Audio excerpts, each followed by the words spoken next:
Good morning, everyone. How are you? How's Liverpool? Woo!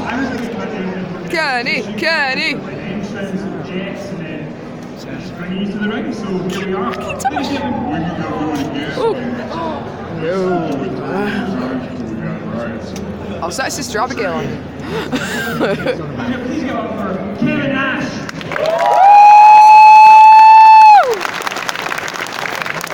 And the back man, Scott Hall.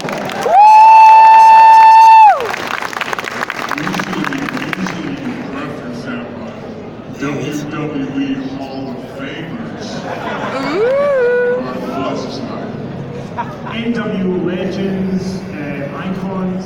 So this is going to be a great panel. We're going to talk a little bit and go over to you guys some questions. Please try and make them decent questions. We're starting with we're going to get somebody to come and take the right round.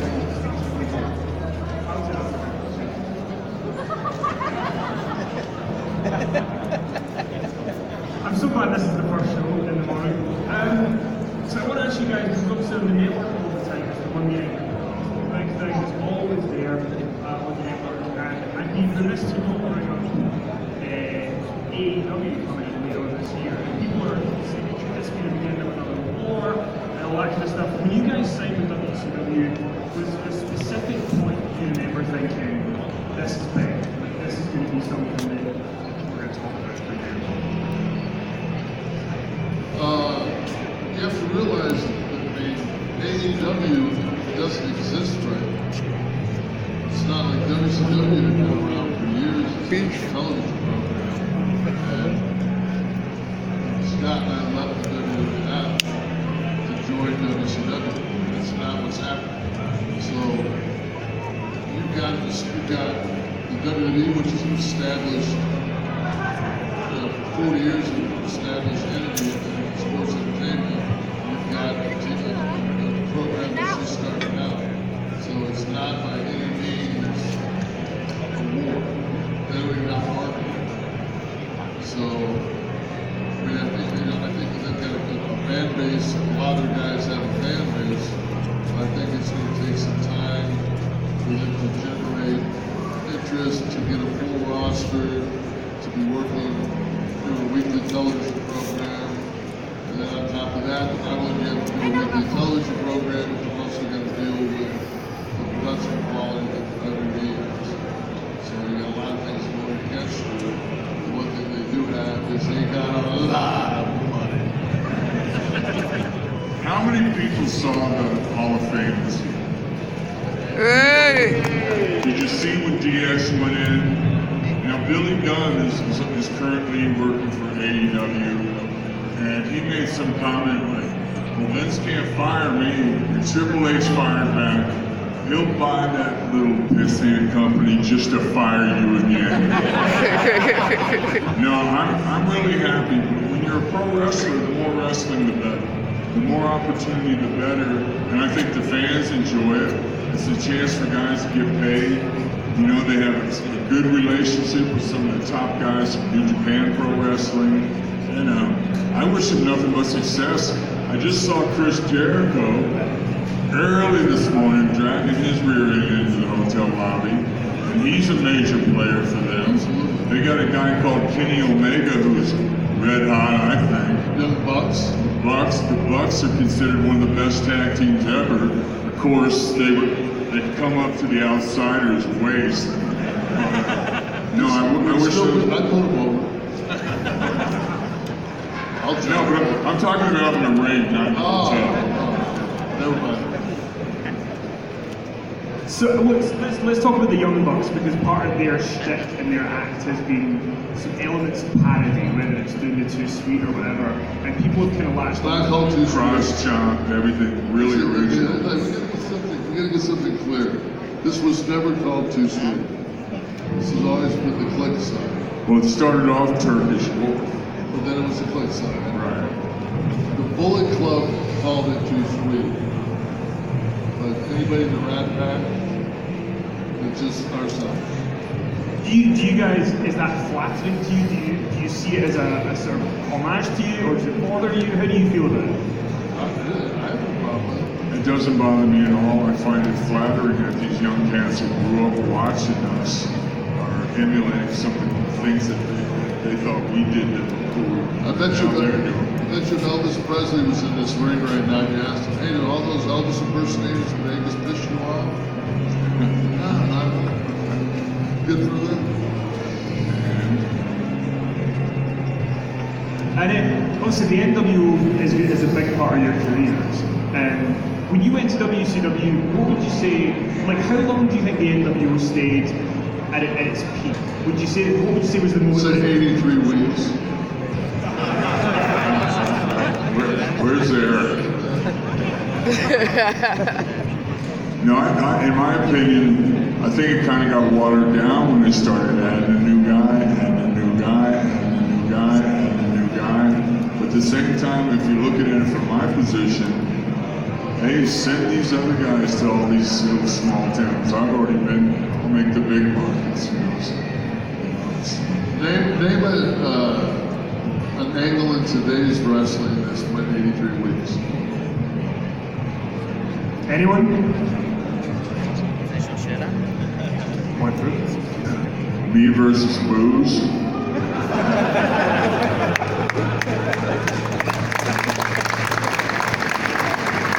Hey, I ain't undefeated, but I'm winning this day. I'm winning more than I'm losing.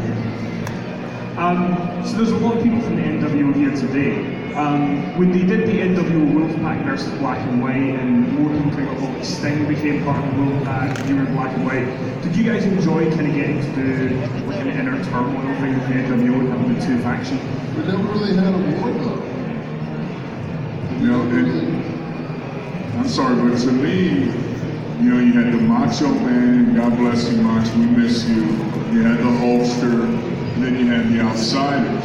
So to me, if you're going to split these groups up and have them go head to head, you would have the two eras against each other. But the Hulkster went, no way, brother, you know, like. So, I don't know. I think it was what it was. We made the best out of it. At the same time, we were mowing down everybody, so we kind of had to create the moments.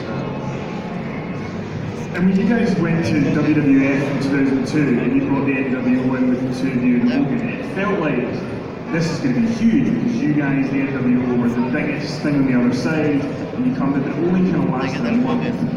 Do you think there's more that could have been done with it, and was there more plans that were supposed to happen with the NWO? Yeah, the number one plan was Scott was supposed to beat Austin, and we were supposed to leave Rock at the end of WrestleMania full of blood. But the NWO t-shirt started out selling Austin's t-shirt, and that's how Steve made his money, and we were dead coming out of the water.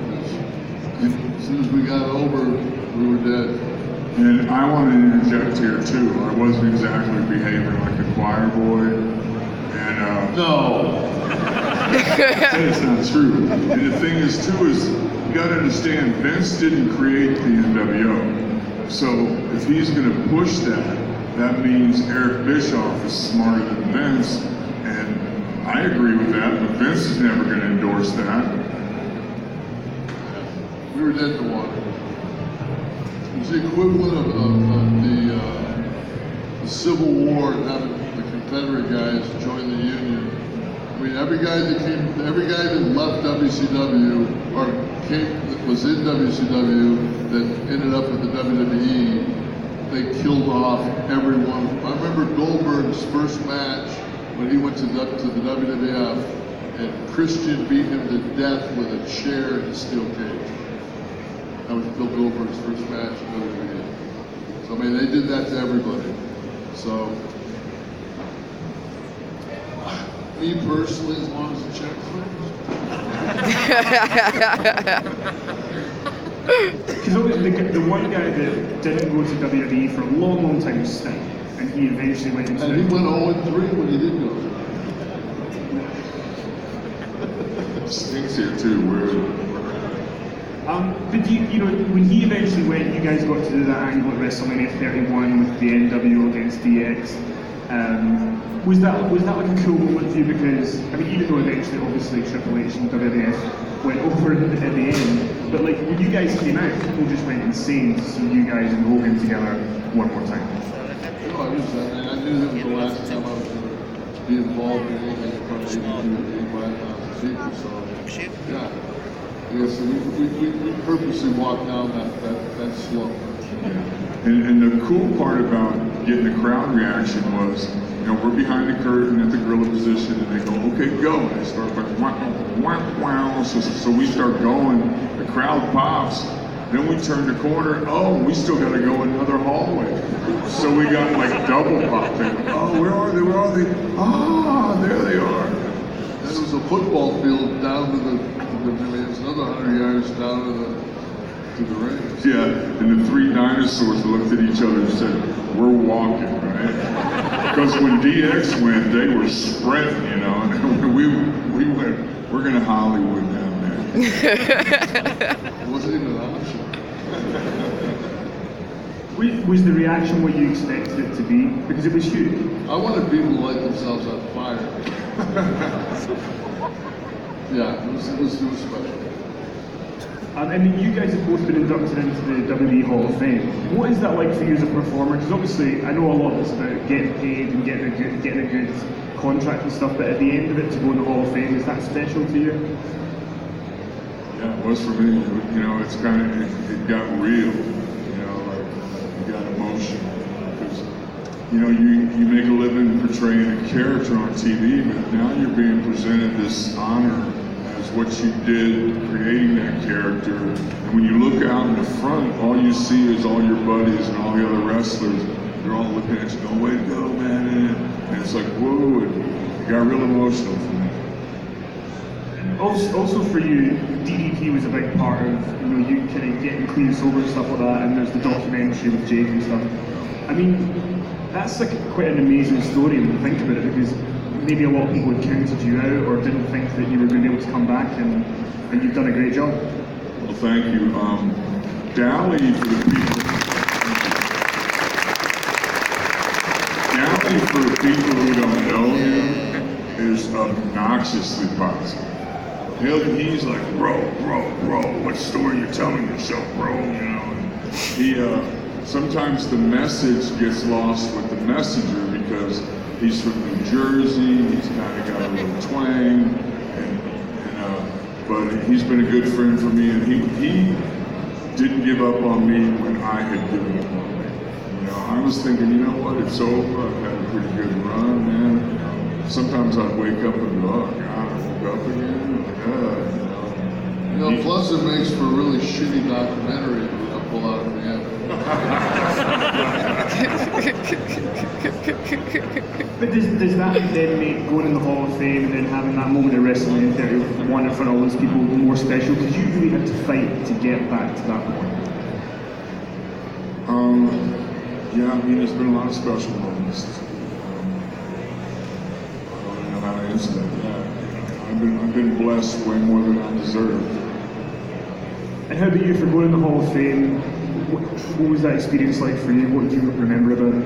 I mean, it was special, but I enjoyed inducting Scott the year before more than doing it myself, because to me it was a lot. Me and him have been together almost 30 years on the road. We've been through a lot of shit together.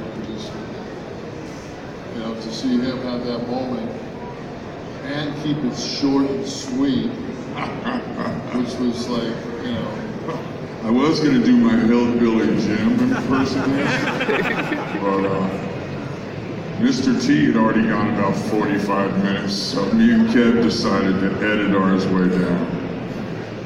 As you looked at the poor guys that had to work the next day in the front row. Sorry, guys. Yeah, they may have all hated us for being jerks and have bad reputations, but boy, when you cut your speech down, they love you. And obviously the Hall of Fame is the night before WrestleMania. You guys have been involved in a lot of big WrestleMania moments. over there, somebody had a WrestleMania 11 chair, and in that you're the main event with Shawn Michaels. There's Pam Anderson, Jen McCarthy, and all that kind of stuff. You were going into that as the champ. What are your memories of that WrestleMania and getting to be in the world title match? I remember vividly Pam. I personally thought Jenny McCarthy was hot. Are we talking Pam, Bob Wire Pam? No, Baywatch Pam. Baywatch Pam was a little young. So I like him.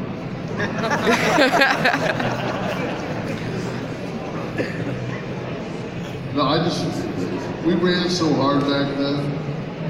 Like, you wrestled the night before WrestleMania. So I mean, half the time it was just another match.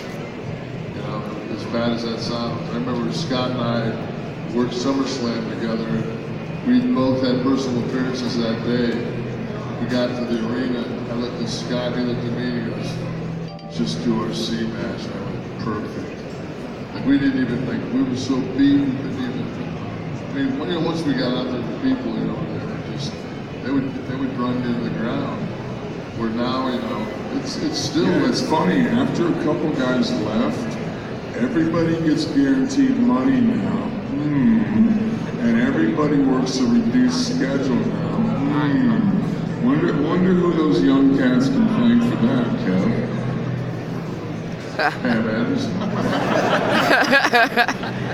Well, I remember Honky Tonk Man had said one time in an interview that about WrestleMania 3, someone asked him about it, he said, "I don't remember, because I was wrestling 25 days that month." So, do you think, because when you guys went to WCW, the schedule was much better.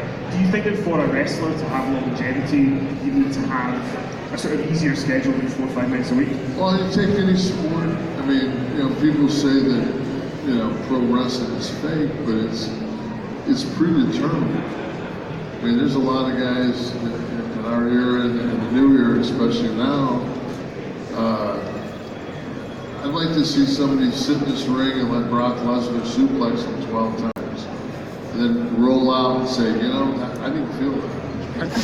This is fake. I mean, we're the only guys that don't have an off season. The only time a pro wrestler has an off season is when he's got his legs in the cast, his arms in a sling, his neck's being fused. Our off time is when we're hurt. It always has been like that. It's just until they rotate talent, because there is no off season. There's not going to be an off season. But they need to rotate talent at least 9 months and give the guys 3 months off. It's tough on your family. You work every Monday. You have a Raw every Monday. So what kind of vacation do you have with your family for the 20 years that you're there? You got a 6-day vacation, tops. And that's you leaving your family and flying to the city to go make Raw. I think the best thing that the WWE has done over the last few years is start incorporating the women and pushing the women, because they go out there and tear it down every night, and that makes it. Now when you go to signings, little girls come up to you. When I first broke in, it was totally a dude audience. It was all dudes. Now there's little girls coming around because they watch women on TV. They want to grow up to be wrestlers. They got Bailey t-shirts on, Sasha Banks t-shirts on. I think it's great. There's plenty of money for everybody. when you guys were wrestling, obviously it was more like the Nitro girls and Sunny and all that kind of stuff. Were there women at that point who really did want to wrestle, or was it just that the women who were there were quite content to be a manager, or? I mean, we had, Medusa was a wrestler of good quality. It's always hard to find an opponent for. There was Bull Nakano. But I mean, they were the only 2 women in home territory for years. Luna. Yeah, that was a different era. I think like Trish, Amy, that group of girls, were the first ones that they kind of got, made it that they were attractive, but they could also go like the guys. now, I remember the first main event, a female main event, was the NXT in Brooklyn before SummerSlam a couple of years ago, and Sasha versus Bayley. And we were Scott and I were both at that event, and I didn't see another match the entire weekend come close to it. You know, and that's saying a lot. Those two girls, they went out there rocking. So, and you know, for WrestleMania to end with the three girls, you know, and nobody batted out. I mean, it was a great match. You know, and so, you know, when the females are now being paid equal with their male counterparts are, you know, this says a lot for just. I mean, society as a whole, but finally wrestling's finally kind of caught up. And then, just to kind of move subjects, I was watching some old WCW the other week, and it was the angle where Dusty Rhodes. You're the one. I know, it's me all the time. Thunder and Nitro. But it was when Dusty Rhodes joined the NWO, and he came out and he had the cool jacket on and all that kind of stuff. And when he joined, it just felt like this could be great because he was really into it. It didn't really seem to go anywhere. Did you guys have a hand in kind of pushing for that to happen, and why did it not go any further? I remember that being my idea. I think I was working against Larry Zbyszko, who had left the broadcast booth and got involved with a match with me against Lex Luger or something. And so now it's going to be me versus Larry. And I had this kid, Louis Spicoli, out there with me, and it was me and him versus Larry. We started double teaming Larry, and I pitched this to Dusty before I ever mentioned it to the office. And Dusty left the broadcast position, came to the ring, and everything. I was backing up, and then he dropped a big elbow on Zbyszko and peeled the flannel shirt off. He was NWO, and I felt really happy to do something cool for Dusty. Because at that time, they were looking at him like he's a relic. Like, yeah, he was really good, but, you know, he got too old. I remember thinking, no, man, being cool doesn't expire. There's no expiration date on being smart.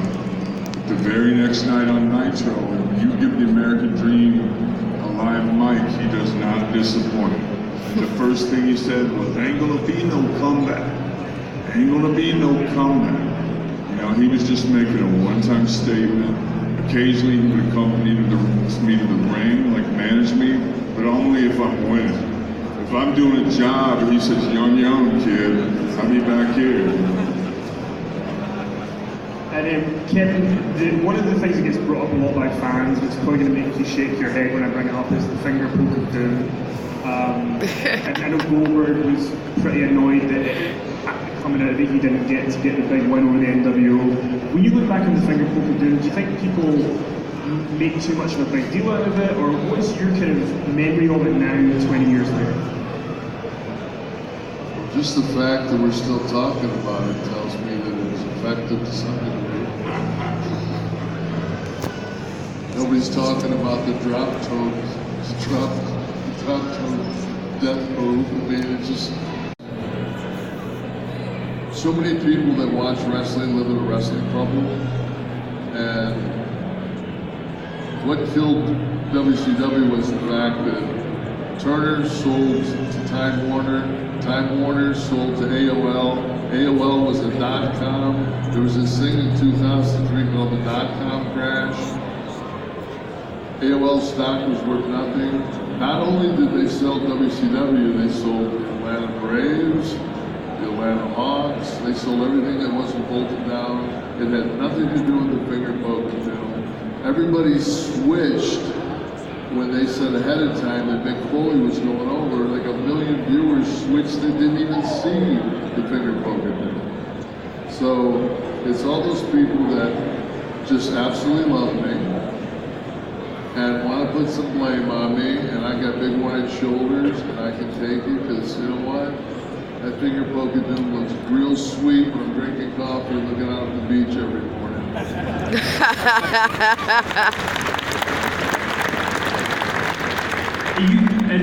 You were also at one point in the WCW booking committee, and that's kind of like a thankless job, I guess, that no matter what you do, you're going to get blamed for the bad stuff and never credited for the good stuff. But from your time in doing that, was there an angle and a storyline that you remember pitching or being quite heavily involved with that you're proud of? at that point, the Titanic had already hit the iceberg. I was just trying to get the guy with the cello to keep playing.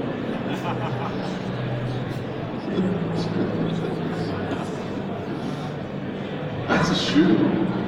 I did try to get Pam Anderson to come in and hit me with Frankenstein. She didn't go for it? It says good comedy, I keep going back to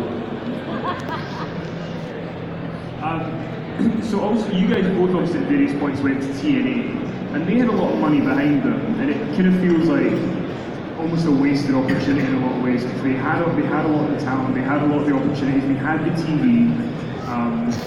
Is it as simple as having Dixie Carter as the head of it who didn't know what she was doing, or what was the reason you think that TNA never got for her? I mean, one of the biggest things that I used to remember that I used to be dumbfounded was during TNA programming, they would talk about the UFC nonstop. All the ads were for UFC, but during the UFC, they never talked about TNA. Spike TV never talked about TNA. Like they never put. Once with the Main Event Mafia, we were doing like 2.5, 2.7s, which is probably what Raw does now. So it's like we did numbers. It's just that they didn't. It's very difficult because from a standpoint of commercials, a wrestling show that does a 3 will not get the same commercial rate of a show that does a 2 because the demographics usually more male, more younger, male. It's a 17 to 35 white male demographic, which when you're selling a product doesn't cover as much as it used to. That's one of the things now with the WWE is they have the female audiences, the demographics a lot higher. That raises their ad rate. That's why the Fox deal is so huge. And Scott, I want to ask you about when you were with WCW, Nitro was 3 hours at one point, Raw's 3 hours right now, there's rumours that SmackDown might go 3 hours. Do you think a 3-hour wrestling show is effective, or is there anything that they can do to make that more enticing for people? I remember being on the very first Raw, and it was 1 hour. And when you subtract the commercial times, it's about 42 minutes or so. So it was really exciting, it was must see. And then I think it's way too long, and I've heard Triple H go on record saying the hardest thing in the world to do is write that 3rd hour, because basically it's a free pay-per-view every week. And then SmackDown to me is more exciting because at least it's only 2 hours.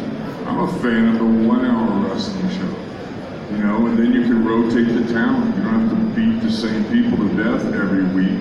You can rotate your talent, give new people opportunities, bring up the young guys. Anybody watch NXT? It's a 1 hour show, and it's exciting because it's not so drawn out. There's not guys doing 20-minute interviews in the ring, basically just to kill time. But I mean, more wrestling's more wrestling. More guys are getting opportunities. But me as a fan, I think it's boring. I won't go see a motion picture that's 3 hours long. I'll wait till it comes to some kind of streaming thing in my home, because at 60 years old, there's no way I'm going to be able to sit for 3 hours and not go to the bathroom. Unless it's Pam Anderson. Boom, boom, boom. Yeah, you can do 3 hours. See, I'm like the Jerry Lewis to the Dean Martin. I throw in a little side. But I mean, I remember the first time I watched Avatar, and it's 3 hours long. To this day, I don't think I've watched bits and pieces of it, like flipping through. Titanic's the same thing. I don't want to watch Titanic every Monday. I don't want to watch Avatar. I don't want to do anything for 3 hours. Without a 15-minute break. And we're going to come to some fan questions in a minute, but before we do, I want to ask both of you, what is your funny, craziest Vince McMahon story? Well, I saw him one time actually sleep. Okay, this is going to give me some heat with Vince, but I think I've said it publicly before. When he was introducing me to this angle with Goldust, and you know, it was going to be Razor versus Goldust, and I remember Kev was in the office with me, and he goes, "I got this idea for you. It's going to be this guy. He's going to be in love with Razor." Now Goldust has gone on to have a sensational career, but this is right at the beginning. This is when WWE TV was really conservative, and you know, didn't have this other man who was going to be in love with Razor. He had a Razor tattoo on his chest and stuff like that. And so I'm sitting there and he goes, "Because see, Razor would be really homophobic." And I said, "Yeah, but I'm not, Vince." And he went, "Well, let me tell you about my first homosexual experience." And I remember looking at Kim thinking, "You mean as opposed to your most recent? Like you and Warrior on the bearskin rug? Like, what are we talking about?" Sorry, Vince. Keep the royalties coming. I stand by the sleep thing at this point.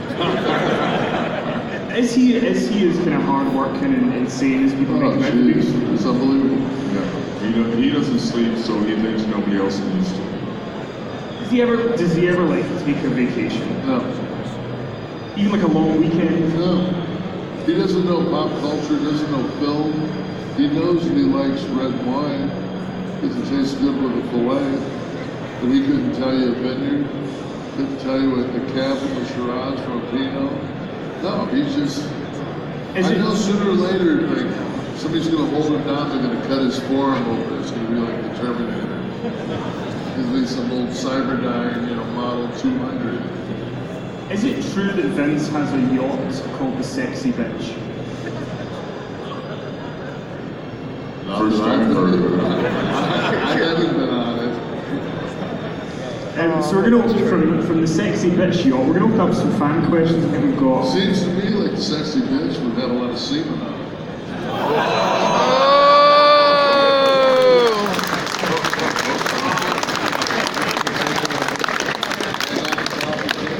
Go sailor. Just mean sailor. Semen?